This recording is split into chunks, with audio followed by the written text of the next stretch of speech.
Hello and welcome from Budapest. This is Hungary Reports from Public Media M1, bringing you the latest news from Hungary and the Carpathian Basin in English. I'm Árpád Szőci.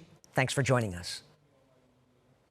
Hungary supports Ukraine getting candidate status for the European Union. That's what Hungarian Prime Minister Viktor Orbán announced after talking on the phone to Ukrainian President Volodymyr Zelensky.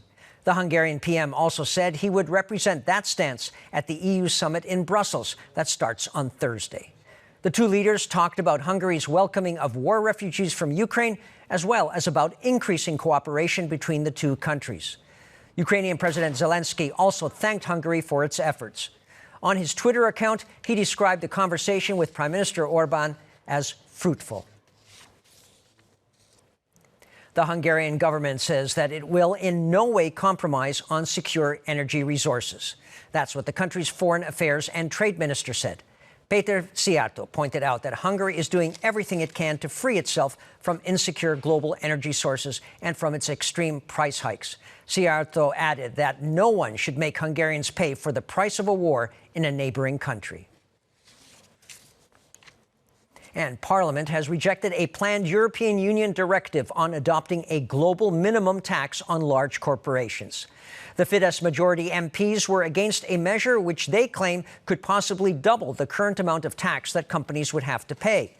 The government also claims that this move, which has been spurred because of the economic crisis and inflation caused by the war in Ukraine, would endanger jobs and Hungary's economic competitiveness. The country's left-wing opposition, however, does support the higher taxation of large corporations. Attack helicopters from the air forces of 5 countries were conducting military exercises in the region of Bakony, just north of Lake Balaton. 25 of the aircraft took part, as did more than 1,000 military personnel on the ground. Besides Hungarian, there were Austrian, Belgian, Slovakian, and Slovenian military forces.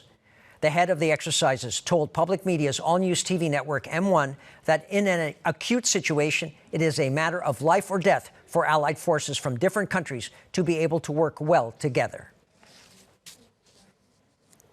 Hungarian bomb disposal experts defused a Soviet bomb from the Second World War that was found on Tuesday at a construction site in Budapest. Residents in the area had to leave their homes during the operation. The bomb will now be detonated at the country's main bomb disposal center operated by the Hungarian military. And before we leave, congratulations to Hungarian swimmer Kristóf Milák, who won the gold medal in the men's 200-meter butterfly at the World Aquatic Championships here in Hungary. And that's all for now, but please don't forget you can watch Hungary Reports live every night at around 11:15 p.m. Central European Time. You can also view us in repeats and online. Thanks very much for watching, and Viszont Natasha.